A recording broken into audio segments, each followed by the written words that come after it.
Assalamualaikum warahmatullahi wabarakatuh. Perkenalkan, saya Zainab Nur Effendi dengan NIM 210502001. Di sini saya akan menjelaskan tentang radikalisme Islam di kalangan mahasiswa.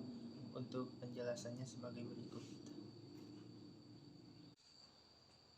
Radikalisme di Islam di kalangan mahasiswa. Secara garis besar, pergerakan radikalisme disebabkan oleh faktor ideologi dan non-ideologi seperti ekonomi, dendam, sakit hati, ketidakpercayaan, dan lain sebagainya. Faktor ideologi sangat sulit diberantas dalam jangka pendek dan memerlukan perencanaan yang matang karena berkaitan dengan keyakinan yang sudah dipegangi dan emosi keagamaan yang kuat.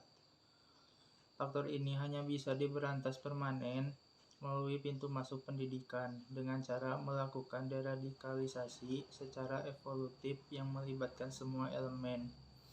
Pendekatan keamanan hanya bisa dilakukan sementara untuk mencegah dampak serius yang ditimbulkan sesaat. Sementara faktor kedua lebih mudah untuk diatasi suatu oleh radikalisme yang disebabkan oleh faktor kemiskinan. Cara mengatasinya adalah dengan membuat mereka hidup lebih layak dan sejahtera. Faktor ideologi merupakan penyebab terjadinya perkembangan radikalisme di kalangan mahasiswa. Secara teoritis, orang yang sudah memiliki bekal pengetahuan setingkat mahasiswa apabila memenangi keyakinan yang radikal pasti sudah mulai proses muzadalah atau tukar pendapat yang cukup lama dan intens, sehingga pada akhirnya mahasiswa tersebut dapat menerima paham radikal. Persentuhan kalangan mahasiswa dengan radikalisme Islam tentu bukan suatu yang muncul sendiri di tengah-tengah kampus. Radikalisme itu muncul karena adanya proses komunikasi dengan jaringan-jaringan radikal di luar kampus. Dengan demikian, gerakan-gerakan radikal yang selama ini telah ada mencoba membuat metamorfosa dengan merekrut mahasiswa sebagai kalangan terdidik. Dengan cara ini, kesan bahwa radikalisme hanya dipegangi oleh masyarakat awam